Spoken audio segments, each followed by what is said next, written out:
जीव हमारी जाति है, मानव धर्म हमारा, हिंदू मुस्लिम सिख ईसाई को धर्म नहीं है जा रहा।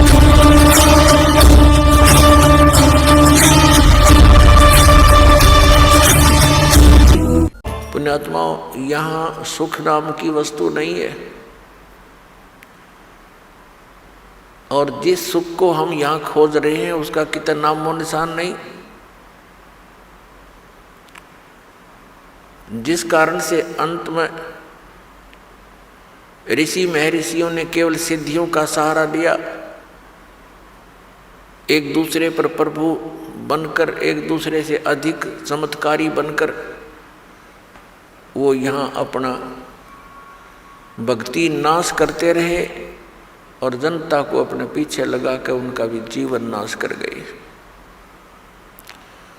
परमात्मा आते हैं, यथार्थ ज्ञान हमें बताते, लेकिन हम उसको स्वीकार नहीं करते।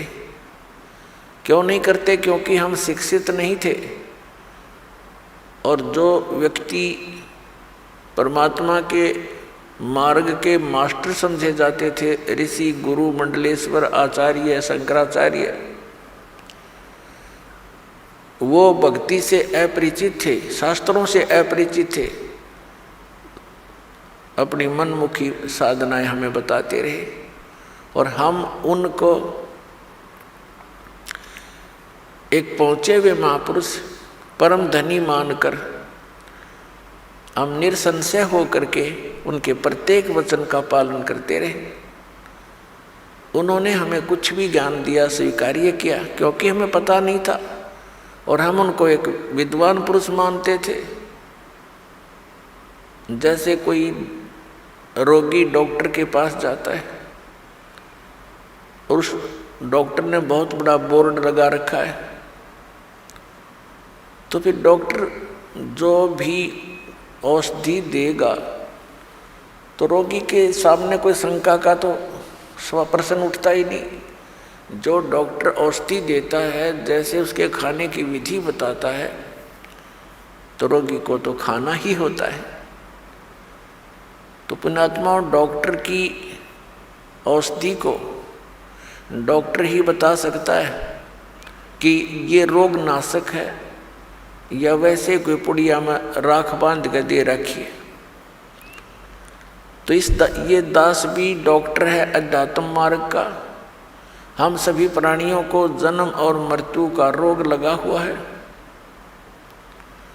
और जब तक जन्म और मृत्यु का नाश, ये अंत नहीं होगा, तब तक हम परम शांति को नहीं प्राप्त कर सकते।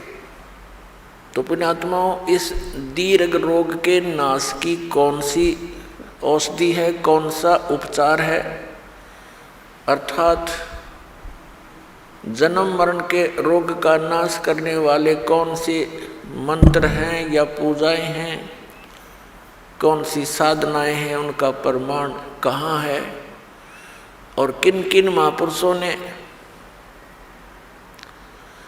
इस औषधि का सेवन किया, अर्थात इस साधना का प्रयोग किया, और कौन कौन पार हुए।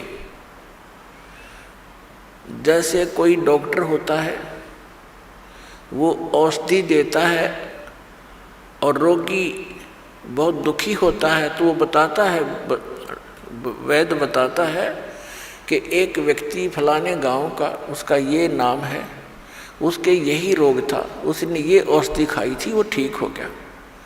ऐसे कई व्यक्तियों के नाम बताता है।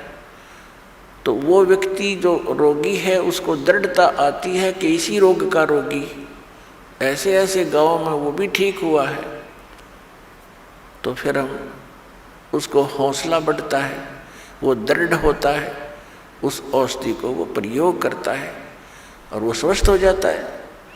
तो इसी प्रकार दास आपको जन्म और मृत्यु के रोग की वो औषधि दे रहा है जो कुछ महापुरुषों ने प्रयोग की और वो इस जन्म मरण के रोग से मुक्त हुए। उसके अतिरिक्त